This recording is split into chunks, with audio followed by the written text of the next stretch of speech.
When my vertebrae was dislocated, it came out, and then the rest of my vertebrae slammed down onto my L5.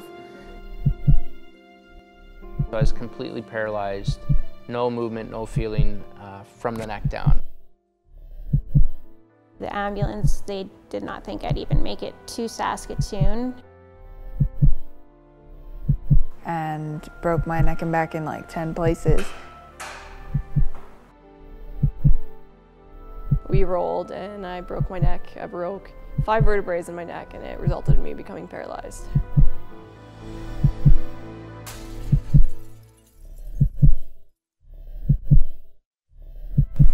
Chris Lysenko, C4, C5, complete spinal cord injury.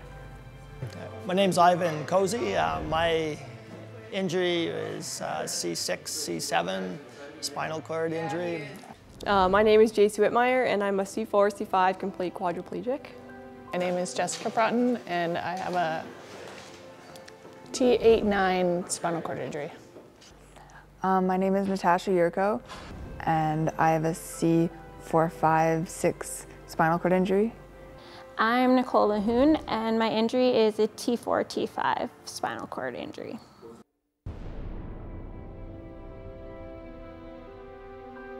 It was at the end of October that I got transferred to the city hospital and started rehab there. And they worked on my seated balance, but other than that, I basically laid in the hospital bed for 6 months. So at the time, I think Wascana was ranked number 3 in all of Canada for rehabilitation. Their system just couldn't do it. They didn't have the manpower, they didn't have the bed. The paraplegic part of it is always kind of shunted to the rear, that you know, these people can't get any better. You know, so why should we do anything for them? Because we won't waste our time and effort on that, and it's not right. My rehabilitation doctor, though, told me that I would never walk again, that I won't be able to move my legs again. 30% of all people with spinal cord injuries commit suicide. Didn't seem like they were doing lots of, well, what I wanted, enough work to keep me going and getting me better. It was like they were just making me comfortable in the chair. It wasn't a place that gave me what I wanted, and I was always looking for more. But it wasn't what I wanted. I wanted much more than what was being offered then.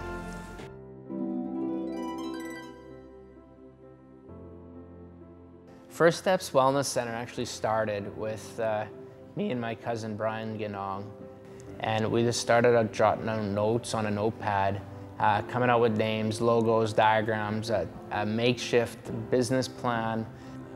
Well, you know, tell you, we started off actually in my apartment building and another client's garage. That's how First Steps we actually originated. One of the biggest things that actually made First Step was actually getting Owen Carlson to move down here. And we were both stubborn, and we wouldn't take no for an answer. And we got clients coming in, seeing the potential of the facility, and we generated enough funds and built up enough capital that we moved into a 3,600 square foot facility.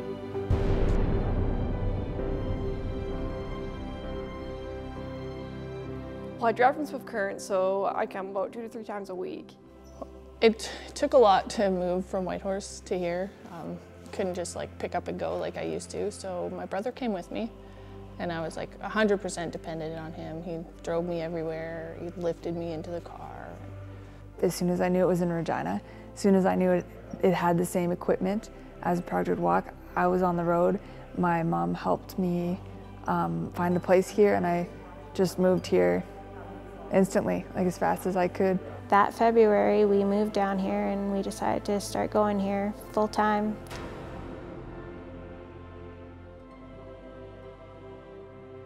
I'm paying the ticket here. It's I don't have any help financially.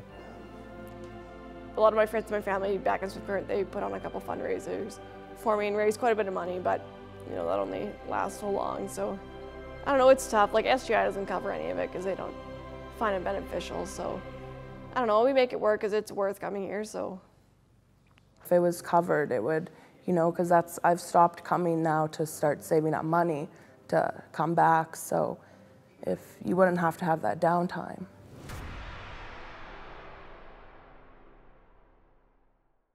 The amount of treatment hours that our employees put into this place is it's tremendous. The success that they're having on a day-to-day basis for each and every one of our clients that wheels in or walks through the door is mind-blowing. We have not had one client not have made an improvement to their quality of life or independence or functionality to this day. When we came to First Steps, I was up and out of my chair in no time. I was standing, and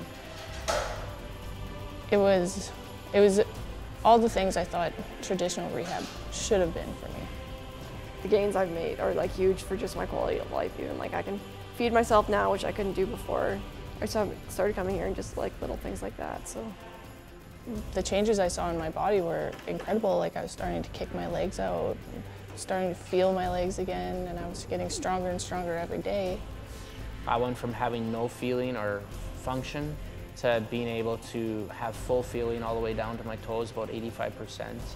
And well, you know, I can successfully, independently get myself around from point A to point B. I could look after myself, going from 24-hour care to, you know, maybe nighttime, morning care. So, you know, a lot of those things to me was priceless. There's people that have crawled in here and walked out. In June of last year, when I really started to take off, and I was really starting to get stronger and get more things to kind of come back. Like, am I out of my wheelchair yet? No. Am I walking yet? No. But I've come to a point where I didn't think I'd ever be. Like, I'm pedaling an exercise bike, and that's something the doctors told me was never possible. Don't ever think of that. And I'm already there, and you know, who knows where the road's going to end, but I'm still going at it until I see it stop. I walk now with a cane and no braces. Well, the first time when I took a couple steps, it was surreal.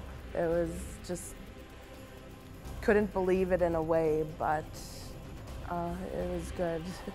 I grew up on a farm, and I still live on a farm, so being outdoors and lots of activity was a big part of my life.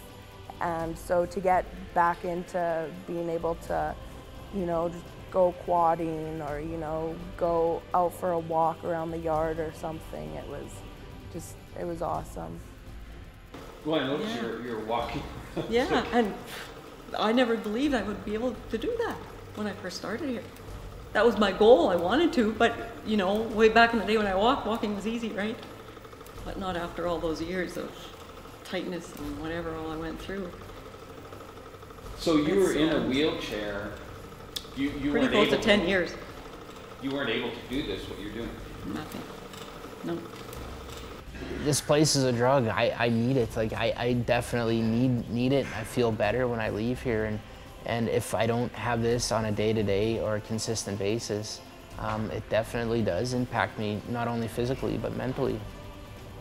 I mean, First Steps and Wellness Center is really important for your mental health. Within a year of coming to First Steps, I was completely independent, living on my own. I started wheelchair racing, and I've just fell in love with it. I found like something that I was really driven to be awesome at it, and I am awesome at it. Okay. I'm currently 9th in the world, and I'm #1 in Canada. And yeah, I just got the Bob Adams Foundation Female Saskatchewan Athlete of the Year. Definitely was not walking at that time, but we were up in the standing frame here. That was one of the first very, very positive feelings that we had all had.